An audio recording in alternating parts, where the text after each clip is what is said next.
जय मसीह की दोस्तों, कैसे हो आप सब। यीशु मसीह में आप सबका स्वागत है आज के इस वीडियो में। तो दोस्तों, हमने लास्ट वीडियो में देखा कि हम कैसे खुश रह सकते हैं। यीशु मसीह में परमेश्वर के अंदर हम खुश रह सकते हैं। उसके बाद हमने देखा था कि हमारी संतान कैसे होनी चाहिए और मेरे संतान को, हमारे जो बच्चे हैं, उन्हें हमें किस तरीके से यीशु मसीह में या परमेश्वर में बढ़ाना है। दोस्तों, आज के इस वीडियो में हम देखेंगे कि हमारी जो युवा जनरेशन है, जो हमारे जवान बच्चे हैं, उनके बारे में परमेश्वर क्या कहता है, क्या सोचते हैं परमेश्वर उनके बारे में, और हमें क्या करना चाहिए ऐसे जवान बच्चों के लिए जो अभी टीनेज में है। मतलब ऐसे वो 14-15 साल के होंगे, जो जवान अभी जवानी में उतरे हैं, अभी जवानी में आए हैं। ऐसे बच्चों के लिए हमें क्या करना चाहिए,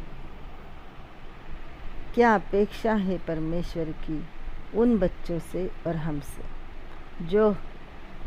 जिनके ऐसे बच्चे होते हैं। वो पेरेंट्स, उनके माता पिता की क्या अहमियत है, उनके माता पिता क्या कर सकते हैं ऐसे बच्चों के लिए। ये सब आज हम डिटेल में सोचेंगे, डिटेल में इसका स्टडी करेंगे। तो दोस्तों, चलो हम आते हैं एक्सोडस में चैप्टर 11 और वर्स 9 में। क्या कहते हैं परमेश्वर इस आयत में, हम देखेंगे। हमारे पास इंग्लिश बाइबल है, तो मैं इसमें से पढ़ती हूँ। Be happy young man while you are young, and let your heart give you joy in the days of your youth. Follow the ways of your heart, and whatever your eyes sees. But know that for all those things God will bring you to judgment. दोस्तों, इसमें ऐसा लिखा है, जो जवानी में अभी पदार्पण कर चुके हैं, ऐसे बच्चे हैं, उनके लिए परमेश्वर का वचन ये कहता है कि देखो जवान लड़कों लड़कियों, आपको जैसा जीना है, जैसा आपके मन में जीना है, जैसा आपके मन में आए वैसा करो।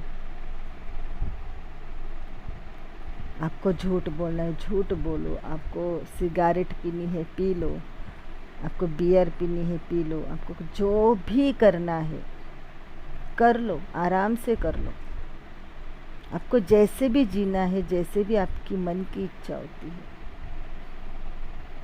वो सब आप कर लो। बट एक बात ध्यान में रखो। क्या कहते हैं परमेश्वर? एक बात ध्यान में रखो कि ये जो भी आप सब कर रहे हैं, उसका हिसाब आपको देना है।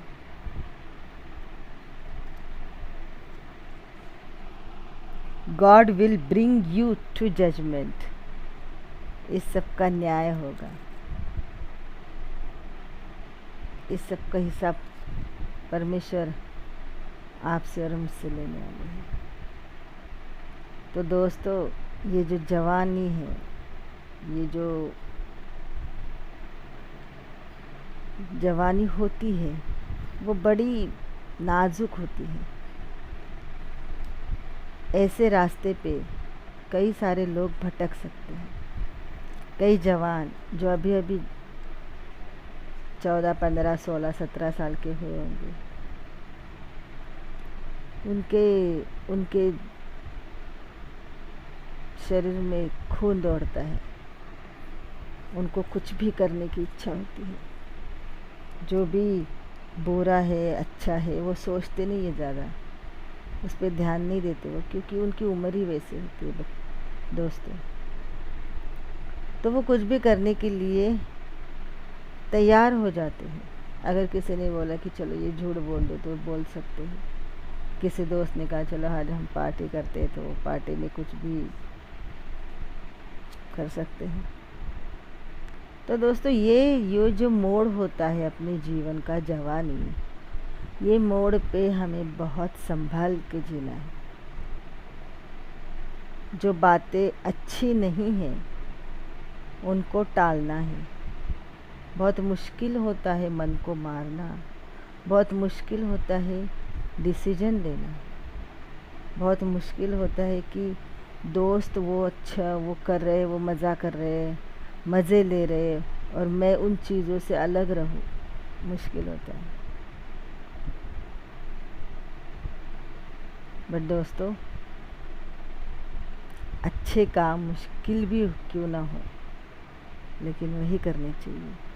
उसी से हमें आगे आशीष प्राप्त होता है। परमेश्वर से हमें आशीष मिलता है दोस्तों। अगर हम उसके बताए हुए रास्ते पे चलते हैं तो परमेश्वर हमें आशीषों से भर देता है। तो आगे जाके हम देखते कि जो बच्चे बहुत मस्ती कर रहे थे, मज़े ले रहे थे, उन बच्चों की हालत बाद में क्या होती है।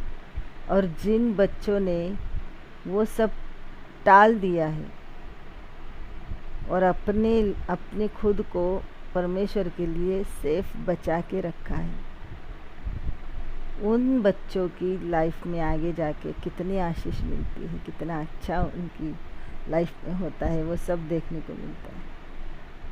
तो दोस्तों, कुछ पल के त्याग से अगर हमारी लाइफ अच्छी बन सकती है, भगवान परमेश्वर उसे अच्छा बना सकते हैं, तो क्यों ना हम छोटा सा त्याग करें। क्यों ना हम खुद को बुरे सब चीज़ों से बचा के रखें और परमेश्वर के लिए खुद को सजा के रखें। तो दोस्तों, ये है आज की यंग जनरेशन। और दोस्तों, यही यंग जनरेशन को हम सिखाना चाहते हैं, बताना चाहते हैं कि देखो, परमेश्वर के भय में रहो। ये सब चीज़ें जो सब अच्छी लगती है वो सब अच्छी होती ही नहीं है। जो चीज़ें गलत है वो गलत ही है, उससे दूर रहो, तभी परमेश्वर का आशीष आप प्राप्त कर सकते हो, तभी परमेश्वर के साथ आप चल सकते हो और तभी अपने जीवन में आप खुश रह सकते हो। अगर परमेश्वर के बताए हुए मार्ग पे नहीं चलेंगे तो परमेश्वर से मिली हुई खुशी हम कभी प्राप्त नहीं कर सकते। दुनिया में हम खुश हो सकते हैं, लेकिन जो असली खुशी होती है वो परमेश्वर की खुशी होती है, परमेश्वर से मिली हुई खुशी होती है। वो खुशी प्राप्त करना बहुत ज़रूरी है इंसान के लिए, क्योंकि अंदर से होती है। और उस खुशी पाने के लिए हमें बहुत सारे त्याग भी करने पड़ते हैं। परमेश्वर के बताए हुए रास्ते पे चलना पड़ता है। कठिन मार्ग है, बट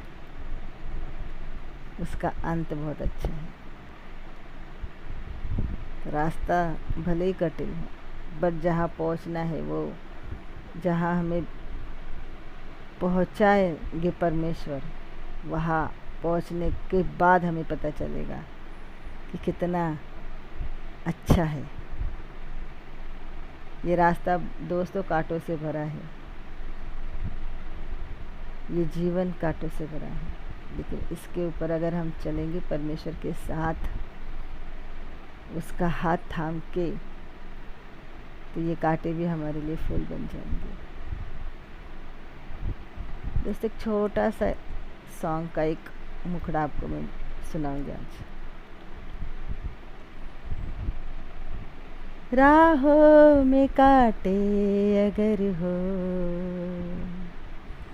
चलना है हमको न रुकना, यीशु तेरे साथ है, ये तू विश्वास रखना, संसार के अंत तक वो तेरे साथ है, राहों में कांटे अगर हो रुकना नहीं, चलते जाना, यीशु तेरे साथ है, ये तू विश्वास करना। हाँ दोस्तों, हमारे साथ यीशु है और वो हमें अंत तक हमारे साथ रहेगा। तो आज का वीडियो आपको कैसे लगा बता देना ज़रूर कमेंट में, और मेरे चैनल को सब्सक्राइब नहीं किया है तो दोस्तों सब्सक्राइब भी कर लेना, इस वीडियो को लाइक और शेयर भी करना। जय मसीह की दोस्तों, गॉड ब्लेस यू।